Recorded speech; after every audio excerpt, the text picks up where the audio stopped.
شعر د قبض سره دی نو زما قدرمنو او زړه ته نږدې ملګرو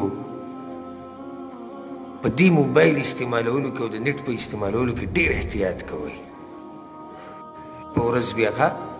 کله چې دلته د علما کتاب ولیکي یا هر فن والا چې ولیکي مارکیټ ته چې راوځي ډېر په انتظار چې دا کتاب به ګوره وچلیږي او که نه به چلیږي دغه شان زما او ستا دا کتاب کوم چې موږ لیکیو اوس لیکوي دا به د قیامت په ورځ راښکاره کېږي ستا مرضي ده نو ستا خپله مرضي ده چې ته په هغه ورځ په دې کتاب کې څه لیده غواړې هغه پکې ولیکه دا عملنامه به مخې ته راځي او څه ناشنا کیفیت به الله وایي ووضع الکتاب او عملنامه به راوړی شي کې به ښودی شي هر انسان ته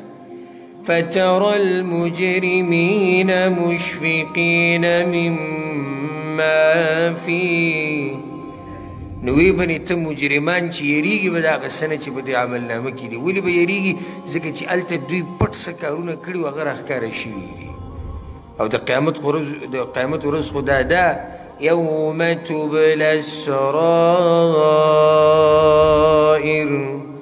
هغه ورځ چې الله به پټې خبرې راښکاره کوي ته چې د شپې کښېنې که نه او توره تیارۍ او فیسبوک کولاو کې او یوټیوب کولاو کې او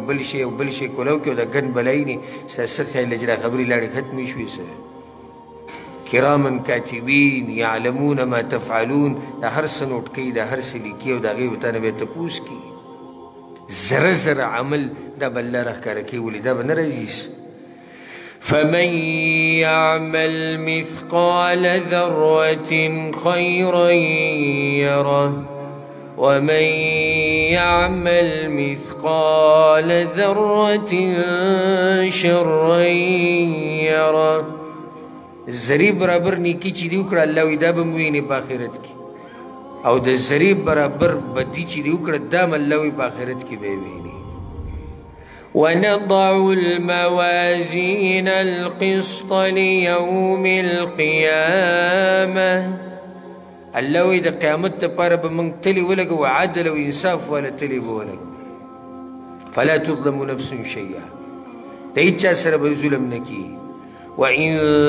كان مثقال حبة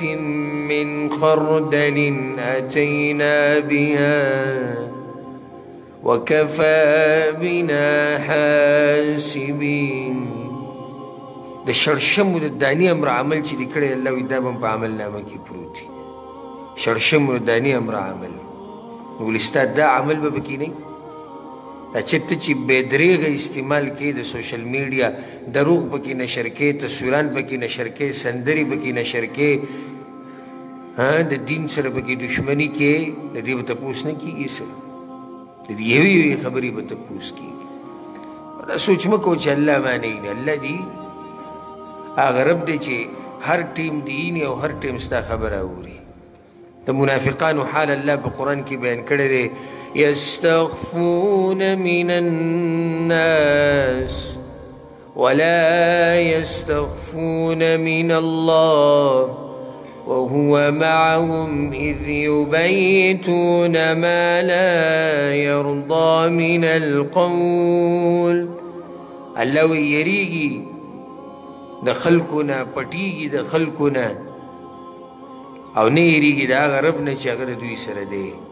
يستخفون من الناس ولا يستخفون من الله وهو معهم نو د الله د رضا دپاره دا موبایلو د استعمال لږ په احتیاط باندې کوئ د دې نیټ د استعمال په احتیاط باندې کوئ الله به هم د فتنو نه په امن او امان کې ساتي انشاءالله څو لارې شوې څلور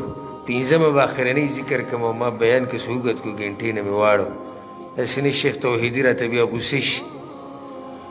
او زه د ټیم پابندي ډېر کوم په بیان کې خو کله نه کله د بیان راله دومره خوند راکړي